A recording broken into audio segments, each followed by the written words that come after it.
قصہ صبر کا درخت۔ ایک گاؤں میں ایک بوڑھا کسان رہتا تھا۔ اس کے پاس زیادہ زمین نہیں تھی نہ ہی دولت، مگر وہ ہمیشہ مطمئن رہتا تھا۔ لوگ اکثر اس سے پوچھتے، بابا جی اب کے پاس کچھ بھی خاص نہیں، پھر بھی اب ہمیشہ خوش کیوں رہتے ہیں؟ وہ مسکرا کر کہتا، میں نے صبر کا درخت لگایا ہے اور اس کا پھل سکون ہے۔ لوگ ہنستے اور سمجھتے کہ شاید بوڑھا شخص مذاق کر رہا ہے۔ ایک سال گاؤں میں سخت قحط پڑ گیا۔ فصلیں سوکھ گئیں، کنووں کا پانی کم ہو گیا اور لوگ پریشان ہو گئے۔ کئی کسان شہر چلے گئے، کئی مایوس ہو کر بیٹھ گئے۔ مگر وہ بوڑھا کسان روز صبح اپنی سوکھی زمین پر جاتا، مٹی کو ہاتھ لگاتا اور کہتا، اے زمین، میں تجھ پر بھروسہ کرتا ہوں، آج نہیں تو کل تاو ضرور پھل دے گی۔ لوگ اس کا مذاق اڑاتے، بابا جی زمین خشک ہے، پانی نہیں، فصل کیسے ہوگی؟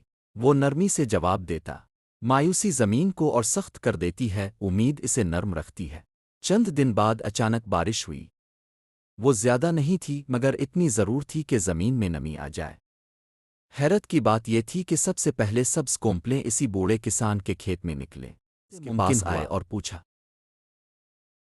وہ مسکرایا اور بولا، میں نے زمین کو چھوڑا نہیں، میں نے شکایت نہیں کی، میں نے صبر کیا۔ صبر ہمیشہ خالی نہیں جاتا۔ تب لوگوں کو سمجھ آیا کہ اصل طاقت زمین میں نہیں، دل کے یقین میں تھی۔ سبق: صبر کمزوری نہیں، بلکہ وہ طاقت ہے جو ناممکن کو ممکن بنا دیتی ہے۔ مایوسی اندھیرا ہے، مگر امید ایک چھوٹا سا چراغ ہے جو راستہ دکھا دیتا ہے۔ اگر ویڈیو اچھی لگی ہو تو ویڈیو کو لائک کریں اور چینل کو سبسکرائب ضرور کریں۔ سنہری اقوال، سبق آموز قصے، حقیقت کی روشنی۔